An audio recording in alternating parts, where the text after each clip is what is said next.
Why are some fragrances really expensive? Well, the more you pay, the better the performance. I learnt that in Amsterdam. Word to your mother, my name's Steve, this channel is FRAG30 Imperious, and thank you for tuning in. As always, I think you're a fucking legend for doing so. That's probably a bit much, isn't it? So ages ago I bought a fragrance from a clone house, Perfume Parlour. Now, I bought it because the original gets super hyped, but it's also super expensive. But I wanted to try it. Now, I've heard really good things about the Perfume Parlour version as well. It is sat in my drawer for quite literally months because I bought it at the end of spring, start of summer. So I just waited for the winter to come because it's very much a winter fragrance by all accounts, that's what I'd heard. Also, why it was sitting in the drawer, I also ordered a sample of the original from fragrancesamplesuk.com. Now, video's not sponsored, I've got no discount codes, I'll put the link below, but I paid for the samples, so you know, don't criticise me, I just thought I'd let you know where I get my samples from. Now, the fragrance in question is by Killian and it's their Back to Black. So that's the original, and the Perfume Parlour version is called Backs to Black 0931. At least my one is. They change the names regularly and I forgot to check before I started filming this, so I will just check online and put a comment on the screen just to see if the name is still the same. Now, my original plan was just to very much do a straight review of the Perfume Parlour one and compare it to the original, but before I kind of get into that, I kind of wanted to let you know what I get from the original. Now, the original, I was really excited to smell it because it gets super hyped.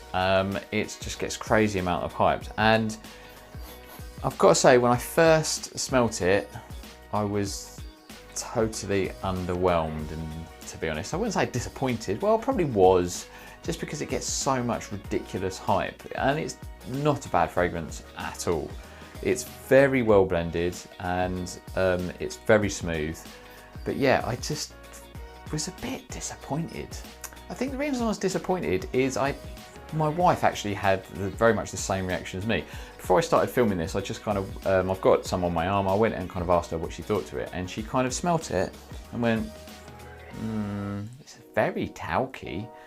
And that's, I mean, don't get me wrong, it's not as talky as some of the fragrances, but it is just kind of got this sort of powderiness. I wouldn't even say talky, I would say it's kind of a bit more of a powderiness to it, which just doesn't really do it for me, but it is very well blended. I do, the cherry comes across as sort of quite prominent to me, and the tobacco, and I get some basically cherry and honey with some sort of darker, slightly more resinous kind of tones, I guess, from the tobacco. And there's a lot going on in the fragrance, so I do get some of the sort of slightly floral nature of it as well. So I can see it's very much a unisex fragrance, but I was just, yeah, a bit underwhelmed, and it's not something that particularly excites me. It's not like a really sexy resinous fragrance to me. It's very much a unisex fragrance, and I think that's kind of why I was disappointed, because it got hyped as this, you know, compliment monster that ladies love. I remember, I think it was Big Beard B actually kind of raved about it, saying that, you know, it's, you know, women love this fragrance, but they may love it probably to wear it themselves, because to me it's not this, you know, sexy manly fragrance that I wanted it to be, even though I did know that it is a unisex fragrance. And performance wise, it's disappointing as well. It basically wears very close on my skin. So after like 3 hours, it's very much a skin scent. It does last, I could smell it at the end of the day, but I emphasize it has to be nose onto skin, and it is pretty much like that from about the sort of 3-hour mark, maybe, if that, if I'm being generous. Probably after a couple of hours it starts wearing really close, so performance was kind of lacking as well. So the good news is the Perfume Parlour version outperformed the original by a long way. I've got some very good projection, easily like 3, maybe even 4 hours of quite good projection. It gave you a very nice cloud around you, and it lasted all day. I could easily smell it at the end of the day when I got home, and I could still smell it on my clothes the next day. So it easily outperformed the original, no holds barred. The bad news is there is some subtle differences. Now, it's, for me, the Perfume Parlour version takes that kind of powderiness. I'm not going to say talkiness, because I often say talky in it. I don't really describe it as talky, but it takes that kind of, that subtle powderiness that you get from the original, and it amps it up by quite a long way, to the point where for me personally, because I don't enjoy it in the original, it actually I find it quite cloying, and I've got to say that I didn't particularly enjoy wearing it for that reason. So I think you definitely need to go easy on the trigger on this, but I did not go heavy. So yeah, definitely do not need much. I put, I think it was like 1, maybe 2 sprays, because you get quite a lot out of the Perfume Parlour bottles, which I paid for, by the way, so it's not a freebie or anything like that. So yeah, I do find it a little bit cloying. As a direct comparison, I find this, because this comes across as a little bit lighter and a little bit more almost floral. So for me, the original is actually, even though I said that wasn't particularly masculine, the original is more masculine to me than the Perfume Parlour version.